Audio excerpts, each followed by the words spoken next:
এই একেবারে দেশের থেকে নির্মূল করা লাগবে।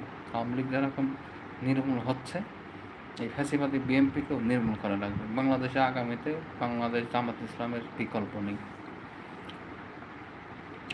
জামাত ইসলামকে ভালোবাসি থাকেন অবশ্যই একটা লাইক করবেন, কমেন্ট করবেন। আমি বাংলাদেশ জামাত ইসলামের পক্ষে আছি, আলহামদুলিল্লাহ। তো যে যেখান থেকে দেখছেন অসংখ্য অসংখ্য ধন্যবাদ। বিএনপি ফ্যাসিবাদীকে মোকাবেলা করতে হবে, দেশের জনগণ একতাবদ্ধ হয়নি। কোনো ফ্যাসিবাদী দখলবাজি প্রত্যেক দিন, আজকেও তেজগাঁওতে আওয়ামী লীগের শ্রমিক দলের একজন নেতাকে চাঁদাবাজি অবস্থায় ছাত্র সমাজ তাকে অ্যাটাক করছে এবং তাকে ধরছে হাতে নাতে। ঠিক আছে, গতকালকে গাজীপুর বিএমপিতে দুই গ্রুপে সংঘর্ষ হয়ে আপনার 7 টাকা তোলার সময় দুই গ্রুপের সংঘর্ষ হয়ে বহুজন আর্মি হেফাজতে আসে বাংলাদেশে প্রতিনিয়ত। ঠিক আছে, কিছুদিন আগে খবর শুনলাম প্রবাসীদের ঘরে 3 ছাত্র দলের 3 নেতা ডাকাতি, বহু জায়গায় দখল, চাঁদাবাজি। ঠিক আছে, মানে শেষ নেই, কীর্তি কারখানার শেষ নেই।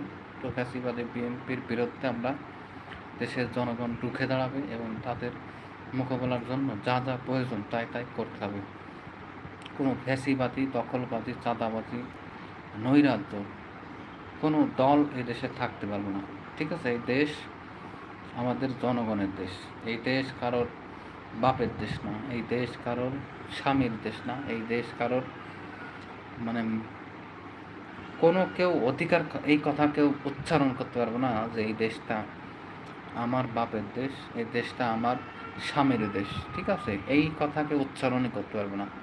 এই দেশ বাংলাদেশের সবার, এই বাংলাদেশে যারাই জন্মগ্রহণ করেছেন তাদের দেশ, তাদের দেশ। ঠিক আছে, এই দেশের সবার সমান অধিকার থাকবে।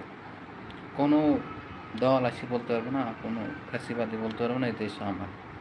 ঠিক আছে, আগামীতে জামাত ইসলামের বিকল্প নেই। জামাত ইসলামকে যেভাবে হোক এই সরকার প্রধান বানাতে হবে ইনশাল্লাহ। এই প্রতিশ্রুতি মাথায় রাখতে হবে। জামাত ইসলামকে যদি সরকার গঠন না করতে পারে তো ভবিষ্যতে বাংলাদেশ আরও ভয়ানক অবস্থা হবে। সব কিছু সামাল দিতে হয়নি, সব কিছু ঠিক রাখতে হলে স্থিতিশীল নৈরাজ্য, চাঁদাবাজি, দখলবাজি, মামলা যদি দেশে ঠিক রাখতে হয়, একমাত্র ভরসার জায়গা বাংলাদেশ জামাত ইসলামের বিকল্প নেই। এই জন্য আসুন বাংলাদেশ জামাত ইসলামের সঙ্গে কাজ করি, সুন্দর একটি দেশ করি। ঠিক আছে, তো যে যেখান থেকে দেখছেন অসংখ্য ধন্যবাদ।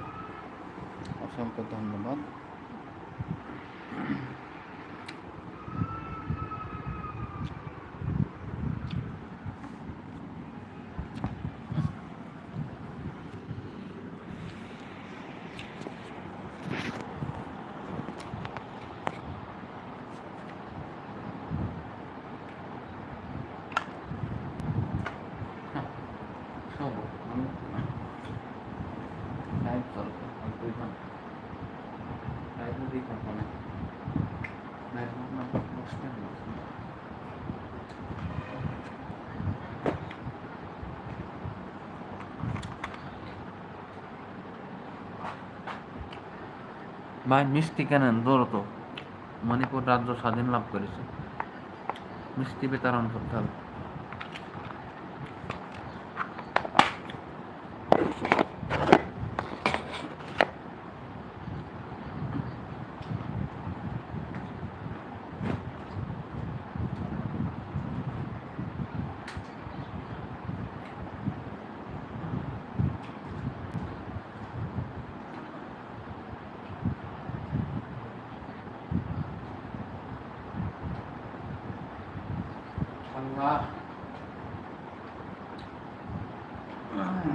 রহম করো, মণিপুরের পাশে রহম করো আল্লাহ। ওখানে লক্ষ লক্ষ মানুষ মারা যাচ্ছে মণিপুরে, ঠিক বাংলাদেশের কায়দায় মণিপুরে হত্যা চালাচ্ছে বিজেপি সরকার।